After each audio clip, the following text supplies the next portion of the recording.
আসসালামু আলাইকুম, this is Arif Ahmed from Dhaka, Bangladesh. আজকে আবার খুব ছোট্ট একটা ভিডিও নিয়ে আসলাম। তো এটা একটা বেসিক্যালি টিপস ভিডিও। তো এই ভিডিওটা হলো থর অপরিষ্কার থাকার কারণে যে ডিমগুলো নষ্ট হয়, তো সেটা নিয়ে আর কি ছোট্ট একটা ভিডিও। তো অনেক সময় দেখা যায় যে কবুতরের বাচ্চা যখন বড় হয়ে যায়, তো বড় হয়ে যাওয়ার পরে থরটা আমরা পরিষ্কার করি না, অনেকে আমরা পরিষ্কার করি না। তো ওই থরটার মধ্যে ডিম পারে এবং ওই থরটার মধ্যে ওম দেয় কবুতর প্যারেন্টসটা।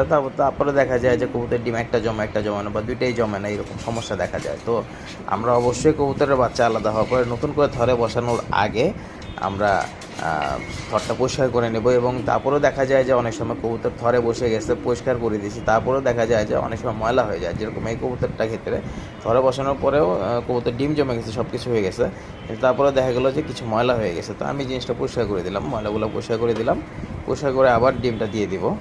তো এরকমই আর কি পরিষ্কার পরিচ্ছন্ন রাখলে দেখা যায় যে জোড়া জোড়া বাচ্চা হওয়ার সম্ভাবনাটা বেড়ে যায়। হ্যাঁ, আর কিছু কিছু